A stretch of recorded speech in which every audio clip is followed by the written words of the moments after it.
Hello everybody, my name is Zaxel and welcome back to Oxenfree. I hope you have your hot chocolate ready. I know I certainly do. So good. Well, we're back to Oxenfree.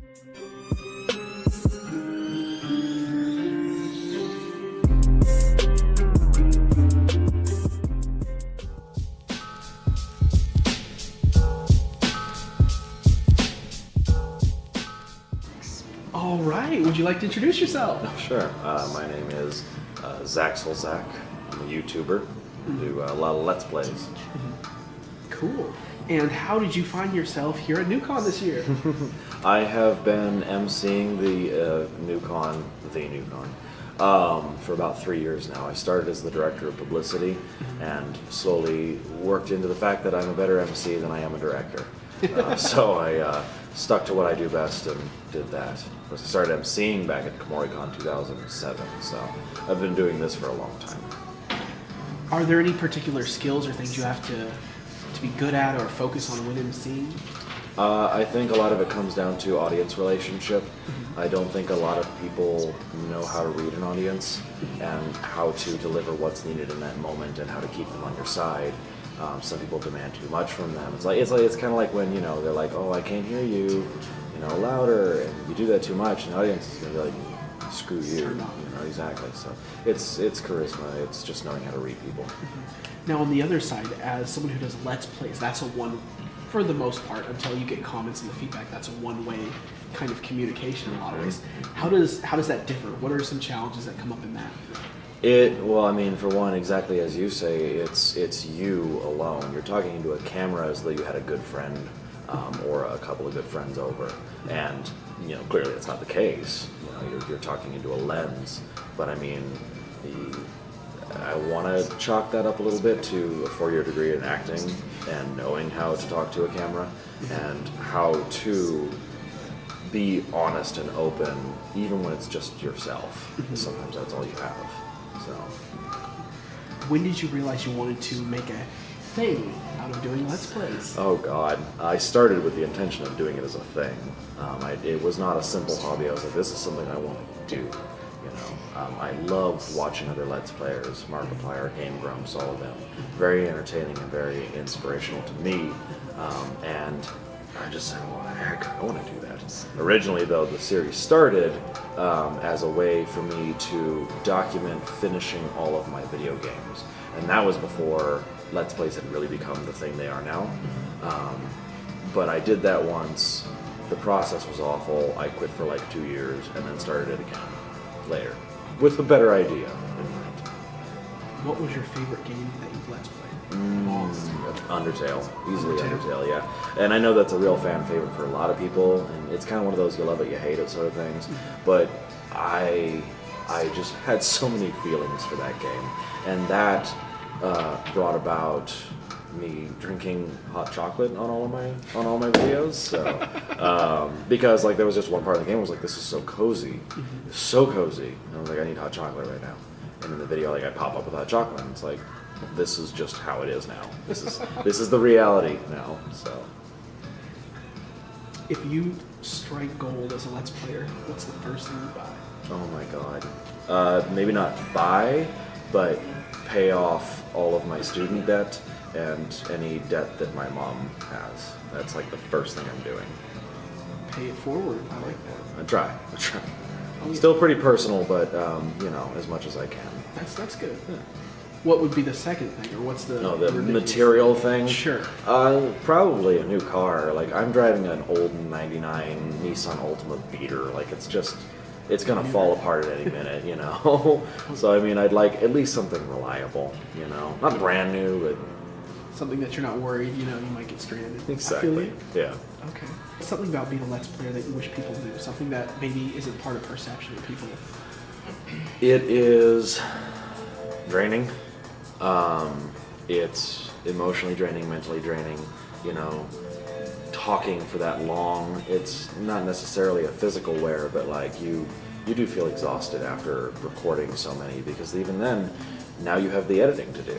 And with Let's Plays, it's pretty easy, it's pretty straightforward. but you know, it still requires a level of effort, especially when your computer's, you know, a little older like mine, and you're going to render a 15-minute episode, and it's going to take an hour to an hour and a half to do that. Oh man. Yeah. What's your favorite genre of games to play? Probably adventure games most of the time, but that or like RPGs are a real favorite of mine. What's your favorite RPG? One favorite that I... three, no pressure. Oh, okay. Well, I do have a favorite one. That's Lunar Silver Star Story Complete, which is an older anime Voice acting is JRPG. interesting on it. It is. It's a very old voice acting game in the sense that it's kind of cheesy in many parts of it, but it is the first game I bought when I bought a PlayStation. Like I worked for my uncle all summer, building a fence, and I earned money that way. And I used it to buy my PlayStation. And the first game I bought was Lunar, and so it holds a special place in my heart. That is awesome. What do you think is the value that Let's Plays and Let's Players bring to the gaming community? And I don't mean it lightly. No, I mean it absolutely. Like, as the narrative, perhaps bridging it, and you know, on that. I think half of it is creating a safe space. Half of it is creating a space for positive influence and encouraging that and lifting each other up through that. You have this platform in which you can talk to anywhere from, like me, 300 people to potentially 10 million people.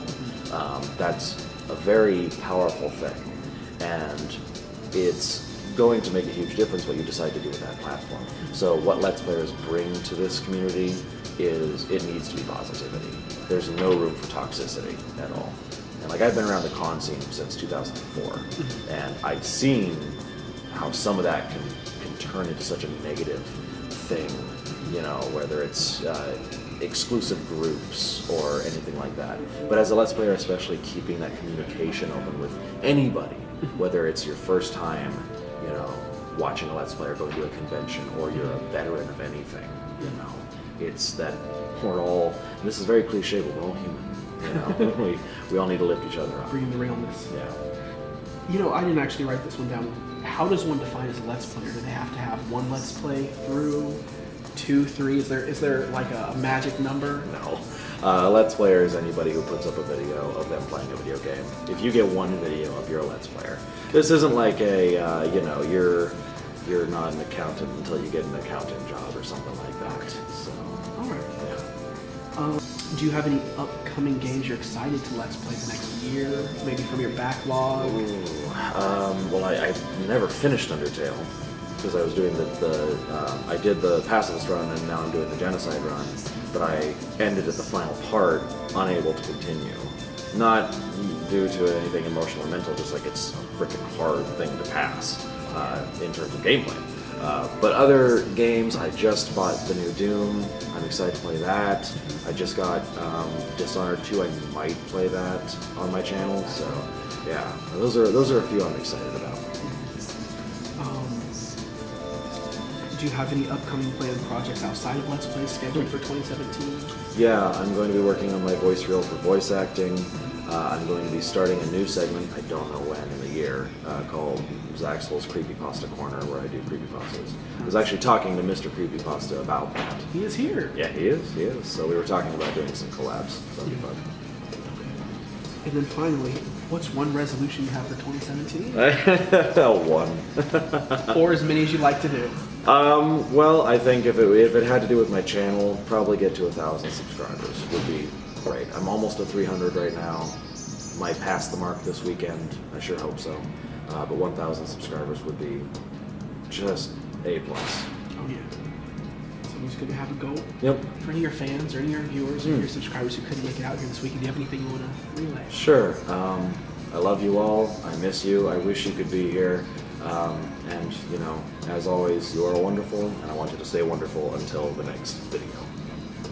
All right, thank you so much for Thank taking you, the time bud. out of your Appreciate day, it. man.